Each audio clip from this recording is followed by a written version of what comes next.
Hello guys, welcome back to my channel NEET Guidelines, and today we will continue with NCERT biology series. Okay, so आज हम नया chapter start करने जा रहे हैं, that is anatomy of flowering plant. ठीक है, इससे पहले हमने कंप्लीट कर लिया है morphology of flowering plant, plant kingdom, biological classification and living world. Okay, and in this chapter we will start with the anatomy of flowering plant. Okay, so basically we have to study about the tissue system, anatomy of dicotyledonous and monocotyledonous plant and secondary growth. ठीक है, सो ये वाला chapter ना थोड़ा सा complicated होता है। ठीक है भाइयों, तो इसमें फोकस करना कि जो मैं टर्म्स बताऊंगा जो आपको उस पर ज़्यादा फोकस करना, उसको अच्छे से समझना है। ठीक है, एनसीईआरटी लेके बैठना, जो मैं हाईलाइट करवाऊंगा वो भी आप करते जाना साथ में। ठीक है, देन क्वेश्चन करना, देन अगर कुछ डाउट आता है तो कमेंट बॉक्स में लिखकर मुझसे पूछ सकते हो। ठीक है, so start with the anatomy of flowering plant. Okay, so you can easily see the structural similarity and variation in the external morphology of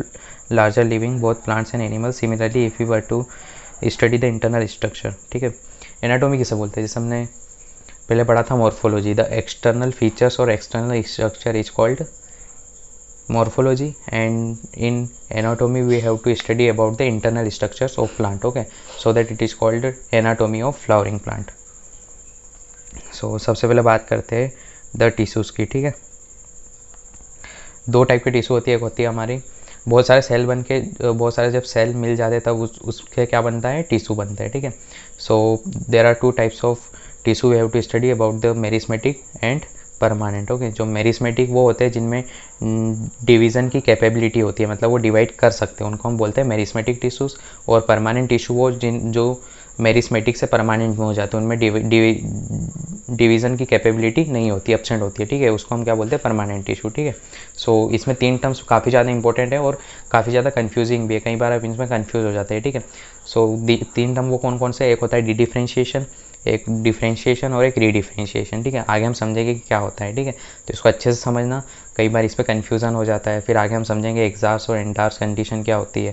ये सब ऐसे टर्म्स है जो आपको बहुत ज़्यादा कन्फ्यूज़ कर देंगे। ठीक है, सो आपको इन सभी टर्म्स पर अच्छे से समझना है। ठीक है, ताकि आप हमेशा इसके लिए याद कर पाओ। ठीक है, a tissue is a group of cell having a common origin and usually performing a common function. ठीक है, एक ग्रुप ऑफ सेल होते हैं जिसमें कॉमन ओरिजिन होता है। ठीक है, और ये कॉमन फंक्शन करते हैं। ठीक है, a plant is made up of different kind of tissue. Tissues are classified only two groups, mainly meristematic and permanent. ठीक है, दो टाइप में इसे डिवाइड किया गया है, एक होता है हमारा मेरिस्मेटिक और एक कौन सा होता है, परमानेंट। ठीक है, whether the cell is being performed the capable of dividing और नॉट। ठीक है, किस बेसिस पे से डिवाइड किया गया है परमानेंट और मेरिस्मेटिक को, कि कौन सी सेल डिवाइड कर पाती है इनमें और कौन सी नहीं कर पाती है। ठीक है, इस बेसिस पे परमानेंट और मेरिस्मेटिक को डिवाइड करा गया है। ठीक है, then start with the meristematic tissue. Growth in plants is largely restricted to specialized region of active cell division called meristems.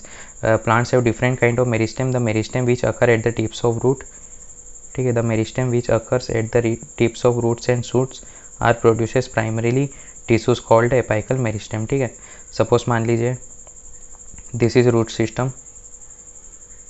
ठीक है, ये कोई सा प्लांट है, ये जो बिलो द ग्राउंड होता है वो क्या कहलाता है, हमारा रूट सिस्टम। इसी को हम क्या बोलते हैं, रूट सिस्टम।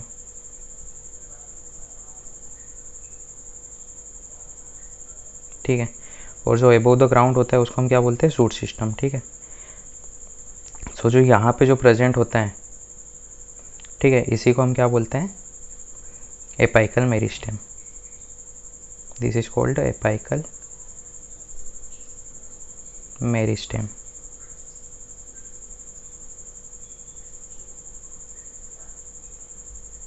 ठीक है, सो यहाँ पे कौन सा प्रेजेंट होता है, हमारा एपाइकल मेरिस्टेम। ठीक है, plants have different kinds of meristem. The meristem which occur at the tips of fruit and shoots and produces primary tissues called apical meristem. ठीक है, so it's all about the merismatic tissue. तो यहाँ पे structure में काफ़ी अच्छा बताया गया है एपाइकल मेरिस्टेम।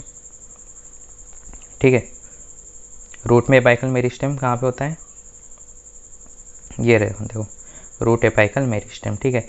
जो रूट केप नहीं होती हमारी, हमने पढ़ा था मॉर्फोलॉजी में कि जो रूट के जो टेंडर को जो प्रोटेक्ट करती है उसको हम क्या बोलते हैं, रूट केप, ठीक है। उसके जस्ट उसके थोड़े से ऊपर की साइड होता है वो हमारा कौन सा होता है, रूट एपाइकल मेरिस्टेम। जो इसके बेसिकली रूट एपाइकल मेरिस्टेम का काम क्या होता है, जैसे मेरिस्टेम मेरिस्मेटिक टिश्यू का काम होता है डिवीज़न, ठीक है।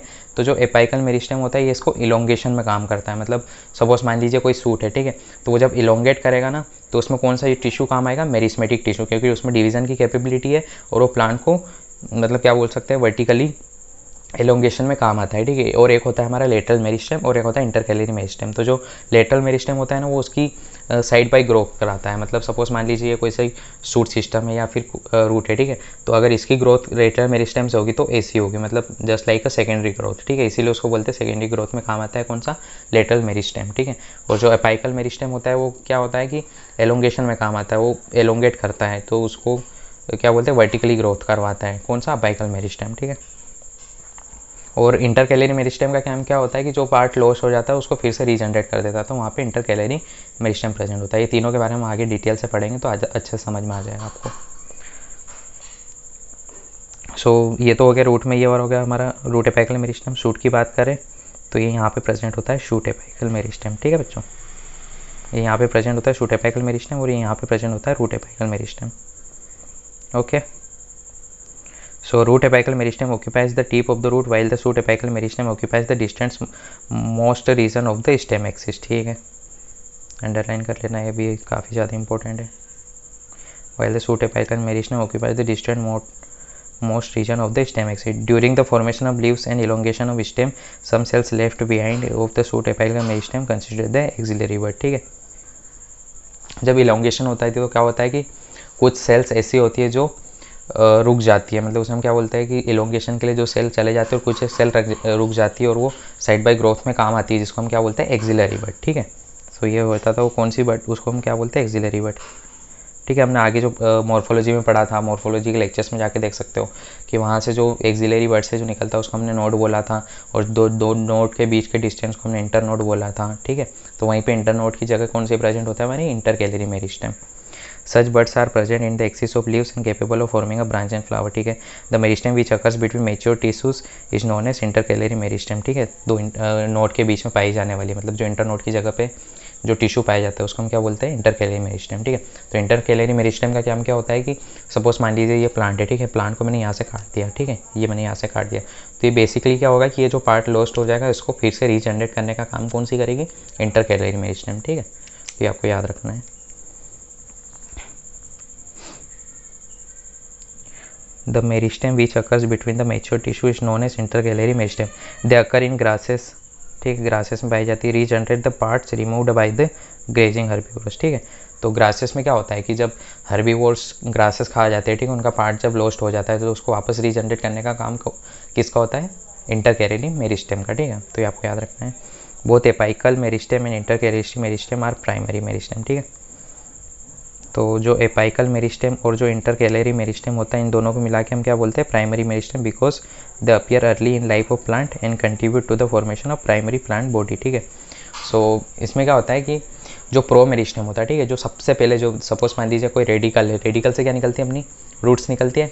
प्यूम्यूल से क्या बनता है हमारा, सीड्स जो प्यूम्यूल्स होता है उससे शूट सिस्टम निकलती है और रेडिकल से हमारी रूट सिस्टम निकलती है, ठीक है।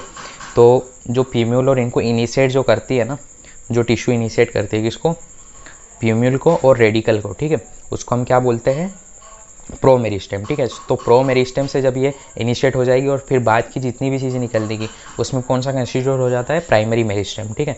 एंड देन प्राइमरी मेरिस्टेम के बाद कुछ ऐसी सेल्स हो जाती है जो कंस्टिट्यूट हो जाती है एक जगह पे, मतलब वो एज अ परमानेंट हो जाती है, आगे डिवाइड नहीं करती है, ठीक है। तो उसको हम बोल देते हैं परमानेंट टिश्यू।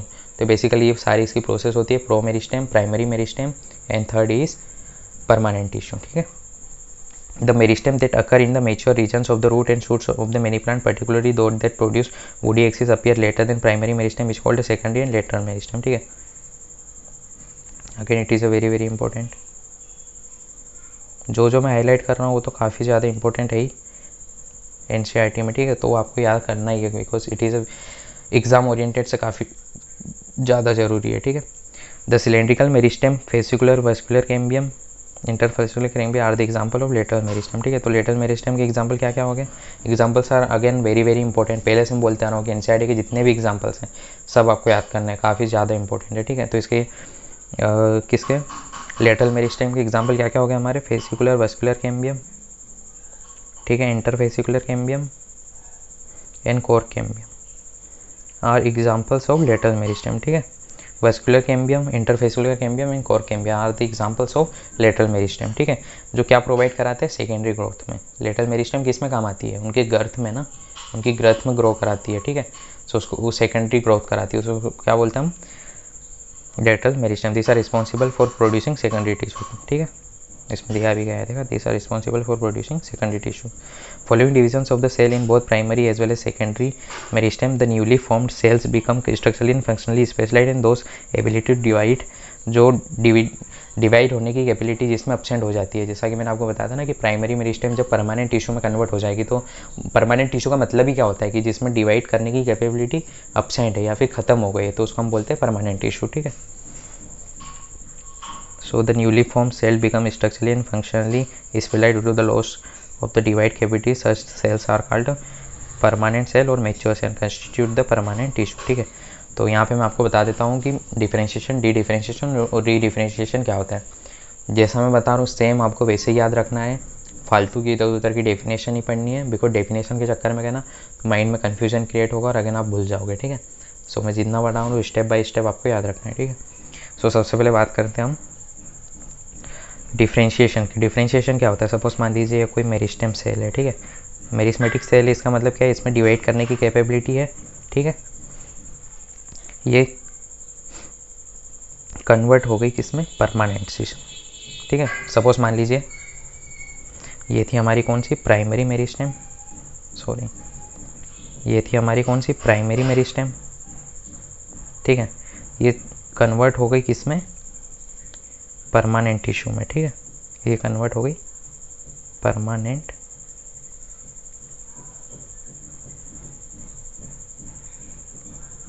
टिश्यू में। ठीक है, तो इस प्रोसेस है, मतलब कि प्राइमरी मेरिस्टेम से परमानेंट टिश्यू में कन्वर्ट हो जाना, इसी को हम क्या बोलते हैं?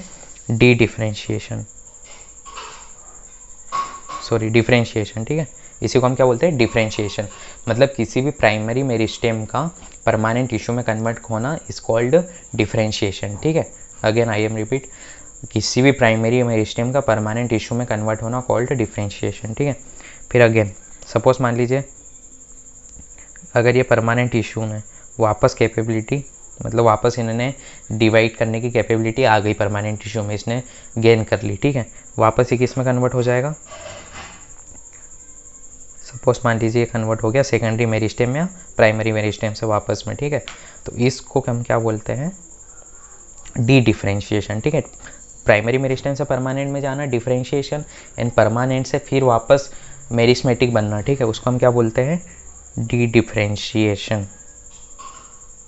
डी डिफरेंशिएशन, यार स्पेलिंग में देख लेना थोड़ा, काल्पनिक है, वास्तविकता से इसका कोई संबंध नहीं है। ठीक है, डी डिफरेंशिएशन। ठीक है, देन डी डिफरेंशिएशन ये प्रोसेस हो गई। फिर एक आती है हमारी री डिफरेंशिएशन। री differentiation is just opposite of this D differentiation. मतलब ये जो मेरिस्मेटिक टिश्यू बना, ये वापस जब परमानेंट टिश्यू में कन्वर्ट हो जाएगा। ठीक है, तो उसको हम क्या बोलते हैं? री डिफरेंशिएशन।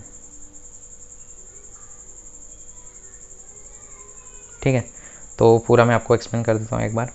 ये हो गई हमारी प्राइमरी मेरिस्टेम, ये कन्वर्ट हो गई किसमें? परमानेंट में, तो उस प्रोसेस को हमने क्या बोला? Dedifferentiation. Then permanent tissue फिर से उसमें कैपेबिलिटी हो गई डिवाइड करने की, तो वो कन्वर्ट हो गई वापस से प्राइमरी मेरिस्टेम या सेकेंडरी मेरिस्टेम में, तो उसको हमने बोला डी डिफरेंशिएशन। ठीक है, देन जो प्राइमरी मेरिस्टेम या सेकेंडरी मेरिस्टेम हमारा बना था वो वापस कन्वर्ट हो गया परमानेंट टिश्यू, उसने वापस उसकी जो डिवाइड करने की कैपेबिलिटी थी वो लॉस कर दी, तो उस प्रोसेस को हम क्या बोलते हैं? री differentiation. D differentiation is just opposite of D differentiation. ठीक है, सो इस तरीके से आपको याद रखना है कि प्राइमरी से परमानेंट, परमानेंट से प्राइमरी, प्राइमरी से वापस permanent, differentiation, D differentiation and re differentiation. ठीक है, so it's all about differentiation, D differentiation and re differentiation. तो इस तरीके से आप याद रखोगे ना तो आपको याद रहेगा, कभी भी कन्फ्यूज नहीं होगे आप। During the formation of primary plant body specific region of the apical meristem produce tissue, ground tissue, dermal tissue, ground tissue and vascular tissue. इसी के बारे में हमको पढ़ना है। डर्मल टिश्यू क्या होता है? जो सबसे बाहर का टिश्यू रहता है ना, उसको हम बोलते हैं डर्मल टिश्यू। जो बीच का रहता है कोर्टेक्स वाला रीजन, उसको हम बोलते हैं ग्राउंड टिश्यू। जो वस्कुलर रीजन होता है सबसे अंदर जाइलम फ्लोएम वाला, उसको हम बोलते हैं वस्कुलर टिश्यू। ठीक है। Then permanent tissue. So permanent tissue को हम कंटिन्यू करेंगे इसके अगले वाले पार्ट में। So this video is really helpful for you guys, then please like my video, subscribe my channel and hit the bell icon button to get all notification of my upcoming videos. ठीक है, तब तक के लिए bye bye.